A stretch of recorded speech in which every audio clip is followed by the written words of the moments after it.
Okay, we're in the west side yard, on the south side of the gate. The home faces south. You got painted brick. These lines right here. Okay, these are control joints. Some people call them expansion joints. Call it what you will. See the lines in the street? Same thing. You're not going to have this much wall, this much brick wall in North Texas and not have some movement. So we've got some of this to control the movement, and it's done its job. Now, what does this sealant do? It gets dry, it shrinks, and it pulls away. So every couple years, and this home is 2 years old, we should go and we should reseal our control joints and other caulking around the house. We got a little bit of high soil right here by the gate. Now this home is only 2 years old, and subterranean termites is our target pest over here. We've got some others, but by far and large, and regardless of the species, it takes a couple years. It takes a few years for them to come. So we're not doing a wood destroying insect report on this home today. We're not going to find any. So, but I can talk to conducive conditions. Where do termites live? In the ground. Oh. What do they eat? Dead wood. Oh. What's wood mulch? Dead wood on the ground next to your house. It's called a clue. It's called a clue. That's a conducive condition. I get it. I got wood mulch too close to my house too. My wife loves it. That's fine. It's fine. But just, heads up. In 10 years, you got termites in here. Don't say I didn't warn you. Coming all along. You got these little trees, these little berry trees here. I get it, they're ornamental. But we got some other trees over there, closer than 25 feet to the house. Trees shouldn't be. And I get it, your neighborhood association is probably not going to be an option. Moving on around. I have a whole video speaking to these headers. Okay, so we got these faux headers. They're kind of interesting. They add interest to the structure, but they're covering up the weep holes, and they do not have step flashing above them. Rain gutter butt in should not be closer to the wall than 1 inch. Rain gutter should not drain water right onto the roof covering. We're coming on out here a little bit, because we're comer outers. We're a little bitters. This is our planter box. This is away from the house. This doesn't necessarily reflect the movement in the house, but we do have some movement here.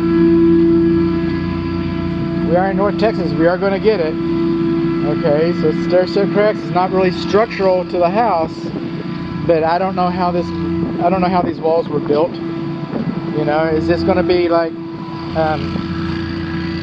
it going to be like rebuilding the whole wall? Is it kind of loose up there? Yeah, it is. Just push on it there a little bit. I'm not going to push on it too much. But it's awful weak right there. That's all I can say. That's all I'm going to say right now. Now I'm going to come in here for a little bit. This is this is a slab foundation, slab on grade foundation. And they've gone and they put a parge coat around the foundation perimeter. It's kind of like a cake frosting. That's a decorative coat. Maybe they were covering up some repairs, maybe they weren't. There's different reasons to put it. But what I'm going to go to is, just because this is cracked doesn't mean your foundation is cracked. And just because it's not cracked doesn't mean your foundation is not cracked. And because this house has a parge coat around its perimeter, this skim coat, this parge, okay, it's different than the actual concrete. So they expand and contract differently, creating voids between the parge coat and the foundation. And termites being blind and evolution, they they have evolved, and they like to go places where you can't see them, because they can't see. They feel like it's turnabout's fair place. So by design, I get it, by design, but that is also a susceptible in an area where you are susceptible to termite infestations. Okay, well, moving on around here. This is our grading and drainage. fact, while we're looking at the gradient drainage, oh, it hasn't slowed down, has it? You know, I got some of my first videos were when I got here. You can compare those to where they're at now. But I'm going to get my whiskey stick out. I'm going to play with that a little bit. I like to have my pointer. Open sesame. Just like a 6-foot stick. Not required to have a stick at all. But 6 foot is generally, while I'm speaking, is for floors and walls. And something like outside walls and rough framing and this, it would be a 10-foot stick. It wouldn't be a 6-foot stick. But again, I'm not required to have a 2-foot stick. And, some people have 4-foot sticks. Everybody's got a different size stick. This is the gas meter. That is the electrical bonding there. This is not a bond wire. This is a tracer wire. It has nothing to do with bonding. That's for the gas company that can call later. It's our main disconnect, and I'm going to have a video about this. But one thing I'm not mentioning is that this is where you keep the trash, and you're supposed to have emergency egress in front of this. It's an emergency disconnect. You're not supposed to store trash in front of an emergency disconnect. Okay, you're just not. This is why I got the stick out there. I just kind of want to see where we're going here. Just got it out. Look at that level. Just like that. Coincidence, huh? How did that happen? Yay, the crowd goes wild. Yay! If a retaining wall is less than 4 feet high, they don't have to pull a permit. Okay, so we don't know how this retaining wall was built. And it's leaking over there. So we don't know how the drainage, we don't know anything about this retaining wall. Okay? Except that the code was not. This retaining walls generally belong to the people whose property it is retaining. So this retaining wall, many times it's been decided that this retaining wall belongs to that house and not this house. Now, I don't do surveys, but I'm just saying that, you know, I'm going to go under the assumption that this belongs to the neighbors. Now, if this wall is closer to that wall than twice its height, then it will have no immediate effect on this structure. Now, in turn, this wall is more than twice its height from our structure, from our house. And it should have no immediate effect on the foundation. The only thing this wall, you know, besides being a good neighbor and a good friend, and besides living next to it and with it, and all the things that come with those types of relationships, but it's the water leaking out of that end over there. It seems that's causing me the most gas. Okay, we're going to move on around here a little bit. I already got a gas video about that. I haven't spoken too much to the condensing units. Oh, there's a frog right there. Look at you, buddy. There you go.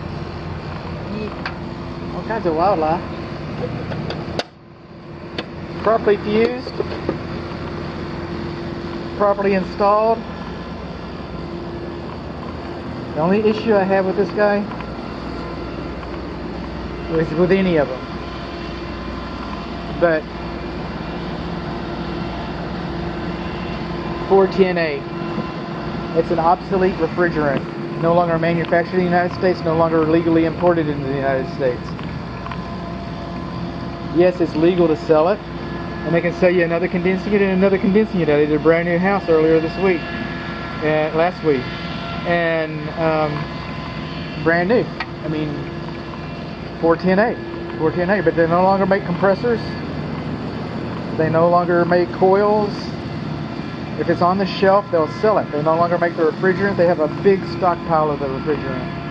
Alright, but it's going to become, you know, but they're not making anymore. So as they keep going to it, because people need the service, as they keep going to it, then it's going to become more expensive. It's going to become more valuable.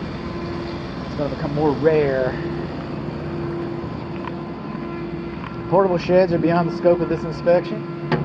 And I got to share this with you. Look at that roof. Remember I was talking about, well, maybe in another video, but brick is porous. Very good building material. Very good building material. This helmet could burn down. You could reuse the brick. Okay? But it's porous, so water goes through it, so we have to have the weep holes. Right? Well, these weep holes are designed to handle about as much water as can get through this brick normally. And we got rain gutters up here and everything, and normally. Alright? You got the water coming off of this and running right next to your wall, you're going to have an inordinate amount of water on your wall system that was not designed to handle the runoff from another structure. It was not designed to have that building there.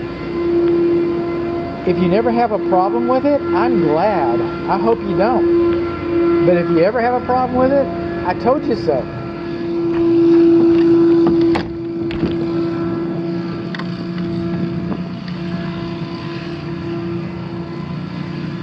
How does this thing even work?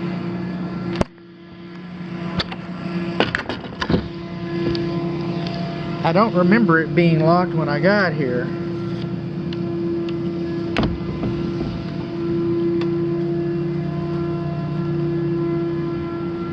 Moving on along, this retaining wall should belong to that house. And, you know, it's less than twice its height from that house, so it should not affect that house. It should not affect this house. Now, doesn't mean that you shouldn't monitor it. Doesn't mean that it's not part of your, you know, your life. But for the time being, that's where we're at. Coming on along, brick and brick and brick and brick.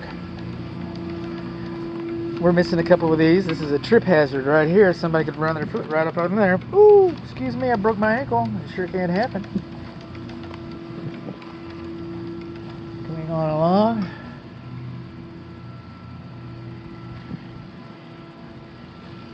What is that? Yeah.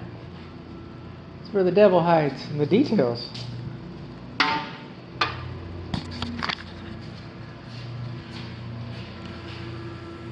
I don't know if I can get up in there with a flashlight or whatever. Put a little light on the subject.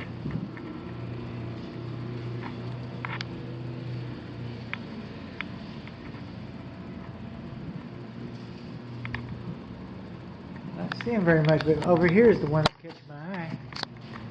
Right up where it's kind of bent right up in there, around the cornice. Bent up in there, you got that gap right up in there.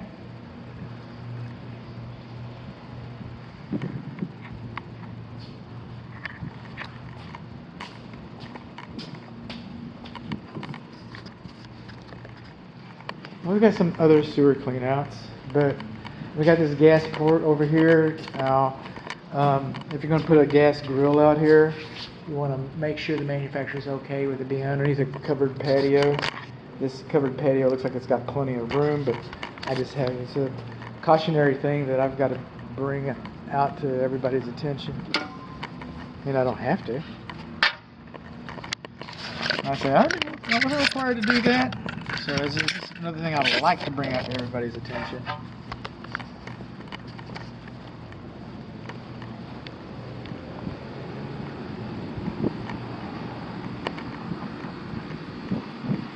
Coming on along, this is a little bit different. This is a condensing unit, kind of like the other one over there that I talked about. And this is the water heater. And so I want to speak to this a little bit. Is that you're supposed to have 30 inches of surface clearance in front of this. This pad should have been installed over here. Alright. Or you should install that over there, but it's most likely this pad. But all the same, we don't have enough surface access in front of the water heater. Insulation is about textbook, 410A. So we got that. The gas has not been adjusted. The gas has not been adjusted. Our screen has not been cleaned.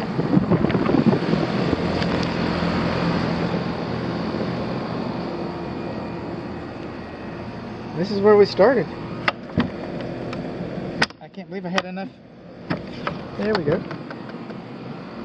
That wood mulch is right next to the fence. No wonder I can't find the main sewer clean out. No wonder I can't find the main water shut-off valve.